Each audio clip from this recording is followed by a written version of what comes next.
My name is Lily. I live with Emily, who I consider to be like a real sister to me now. My parents passed away in an accident when I was starting high school. Since then, I've been living with my brother Owen. To be honest, I've always disliked Owen. When we were kids, he used to bully me a lot. He'd pull my hair, mess up my things, and even break my favorite toys. He'd laugh at me when I cried, and violence was just a normal thing with him. I had to put up with his mean comments all the time. I've hated Owen since I was little, and if he ever needed my help in the future, I'd probably say no. Owen is a selfish person. He always thinks he's the best and hates losing. He's the kind of person who would hurt others to get what he wants. After our parents died, an uncle offered to take us in, but Owen didn't want to go. I wasn't sure about leaving our home to live with a relative I barely knew, but Owen and I thought we could handle things on our own. Living alone was hard, but we managed. However, Owen and I stopped talking. He started going out at night and hanging out with rough people, which made me dislike him even more. A few years after Owen finished college and got a job, he suddenly brought home a girlfriend named Emily. She's really beautiful and elegant. I couldn't understand why someone as lovely as Emily would want to date someone as awful as Owen. I didn't think they were a good match, but I didn't say anything because it wasn't my place to judge. Emily said she was going to move in with us. I wondered if it was too sudden and if Emily was really okay with it. I had to ask her. I'm fine with it, but are you sure you're okay, Emily? We had a little disagreement with my dad, but my mom said it's an experience, and if her dad thinks it's reasonable, and they've all agreed, then I have nothing more to say. And so, a beautiful woman named Emily moved into our home. After living with her for a few months, I realized she's an amazing person. She took over all the household chores that I had been doing. At that time, I had graduated high school, but hadn't gone to college. I had no ambitions and was used to doing housework. Above all, I didn't have the confidence to do housework while going to university. But Emily encouraged me to find my passion, saying it's never too late. Ever since my parents passed away, my life had been a cycle of chores in school. I'd wake up, make breakfast, do laundry, go to school, and then come straight home to clean and make dinner. I didn't have time for friends or part-time jobs. I was living like a mom during what should have been an exciting time in high school. I didn't even have a boyfriend, not that I was interested, until Emily pointed it out. I hadn't realized I had no hobbies or passions. Looking back at my high school life, I felt a bit lonely. I remember talking with friends in middle school about wanting to get part-time jobs and boyfriends in high school. I decided to reconsider my future. I thought I'd start with a part-time job, but I didn't want to leave all the housework to Emily, so I helped her whenever I could. One day it struck me, is Emily actually amazing? I was pretty confident in my cooking skills, since I've been doing it ever since we lost our parents. I also often looked at books. Initially, I thought Emily, with her elegant demeanor, wouldn't have much experience with housework. I was wrong. Emily was perfect at cleaning, laundry, and especially cooking. Her cooking was so good she could be a pro. It made me wonder again why she was with Owen, who has such a terrible personality. I started to admire Emily. I thought of her as a real sister. She said she felt the same way about me. We even started going out for meals and hanging out.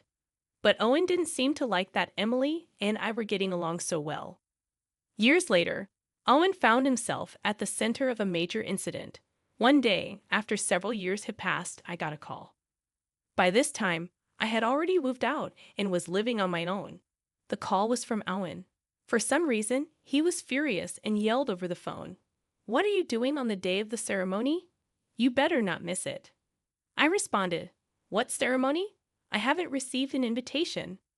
Owen sounded puzzled and said, "Huh." But I decided to tell him the truth. Why Owen thought he could get married after doing what he did was beyond me. Let's rewind to the time when Emily started living with us. After Emily moved in, the bullying had mostly stopped. But there was a day when Owen became physically violent toward me. It started because Owen was angry at Emily. Owen would take a lunchbox to work that Emily prepared for him. But one day Emily overslept and couldn't make his lunch. Owen was furious about it. To me, it seemed like a minor issue. When Owen got home that day, I talked to him about the morning incident. Why get so mad at her for a missed lunch? Nobody's perfect. People oversleep sometimes, I said.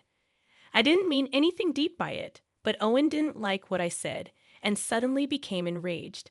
A woman who's going to be my wife should be perfect at everything. It's your fault for being around and influencing her, he said. According to him, my presence was a bad influence on Emily. Of course, I argued back. I used to cry a lot as a kid, but now I speak my mind. We got into a heated argument, and suddenly Owen shoved me. Then he started kicking me. Just then, Emily returned from shopping and intervened. She was angry at Owen, but Owen didn't calm down. And then I saw something unbelievable. Owen slapped Emily. He then left the house and disappeared. I was left stunned and couldn't move for a while. Emily was also frozen, holding her slapped cheek, snapping back to reality. I approached Emily and asked, "Emily, are you okay?" She replied, "I'm fine," but tears were spilling from her eyes. She said sorry and retreated to her room. From that day on, Owen became increasingly aggressive toward Emily.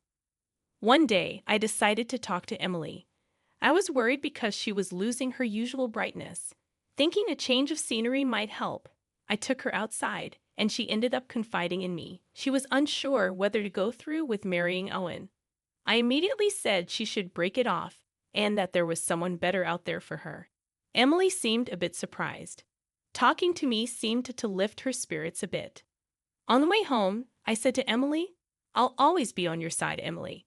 Emily cracked a small, somewhat sad smile.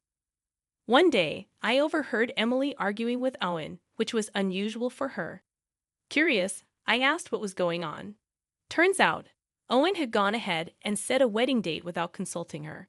No wonder Emily was upset, but what shocked me even more was this. Don't set a wedding date without even having a family meeting first. Apparently, Owen hadn't even met with Emily's parents yet. This was just beyond rude, and I was shocked he hadn't even taken this basic step. I immediately suggested that we go meet Em's parents. Owen told me to mind my own business, but this was no time for that. Emily quickly explained the situation to her parents, and they both went to visit them. Her face looked both exhausted and tired, which worried me. That day, only Owen returned home. I had a hunch about what happened and sent Emily a text. After a while, she replied, and we met up at a nearby cafe to discuss what had transpired. Long story short, her parents had objected to the marriage. I continued listening to the story, thinking that it must be so. I listened as she explained that Owen had set the wedding day without meeting them and had been treating her poorly recently, so they couldn't allow their daughter to marry him. Yet, Owen had already informed his workplace about the wedding date and even booked the venue, so he was in a tight spot now. I felt embarrassed for him. Emily's parents obviously didn't have a good impression of Owen.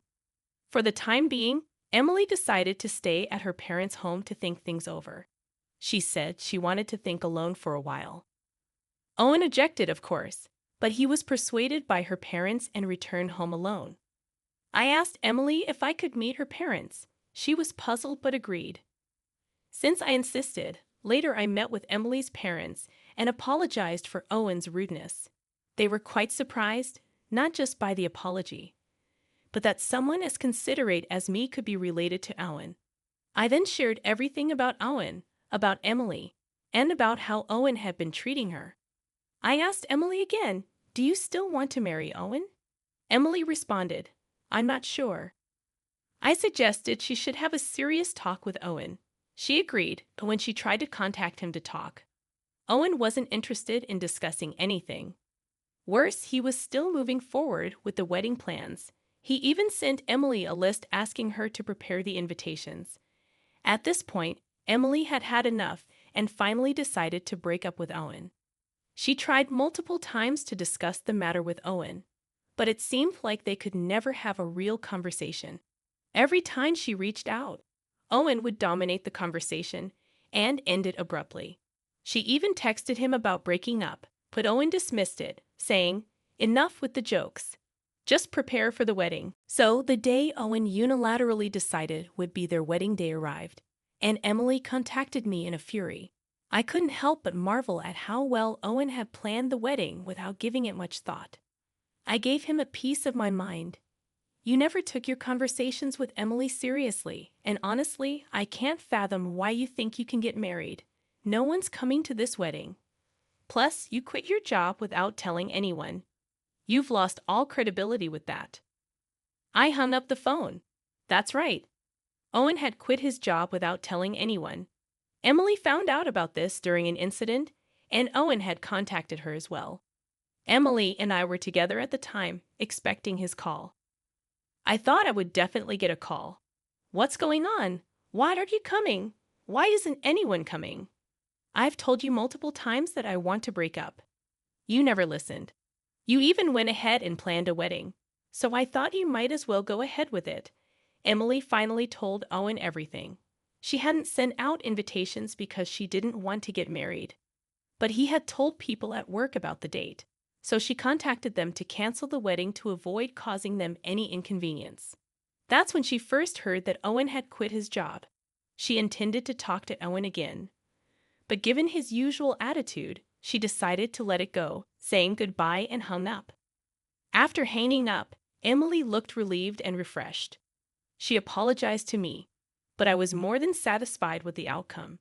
In the end, Owen had brought this upon himself.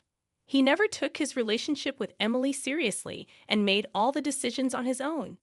If he had taken the time to have a serious conversation with Emily, things might have turned out differently, but that's neither here nor there now. Emily has been worried about living alone. I had anticipated this and had already decided to move out and live on my own. I had even finalized the lease and just needed to move later. After moving, Emily and I continued to be as close as best friends. I told her I would miss her as if she were my sister, but she assured me there was no need to part ways. Since then, we've gone out for meals, hung out, and even traveled together. I spend my days working part-time, trying to find what I really wanted to do. Emily, being the incredibly capable and thoughtful person she is, also started a part-time job where I worked. Emily is the whole package: beautiful, talented, and incredibly considerate. She quickly became popular at work. One day, Emily mentioned she might be getting stalked by someone. Given how amazing she is, it wasn't surprising. Worried, I decided to accompany her home whenever possible. Then, one day, it happened. Emily was attacked on her way home. I couldn't be with her that day because I was sick. I thought the stalker had given up, but it turns out they were just waiting for Emily to be alone. She was almost dragged into an alley, but a passerby happened to rescue her. Emily was surprised to see the person attacking her. It turned out to be my older brother, Owen. Owen was arrested. I heard about it the next day. During police questioning, Owen admitted he had been stalking Emily, waiting for an opportunity. He acted because I wasn't there to protect her. Hearing this broke my heart. As much as I despised Owen, I never thought someone from our own family would commit a crime. Emily was shocked, of course, but I was even more devastated. I apologized to Emily and her parents and thanked the person who saved her. Emily's parents were very kind to me. "If you don't mind, would you like to live with me?" Emily suggested. But I decided to move out for now and return to my parents' house. It was empty now that Owen was arrested, but I couldn't bear to leave a house filled with memories of my parents and childhood. Emily suggested we could live there together. After some thought, I accepted her offer. So here we are, living together in my old home. Today, we're visiting my parents' graves. Emily came with me. In front of my parents' tombstones, I silently apologized for Owen's crime and my failure to stop him, all because I couldn't stand him.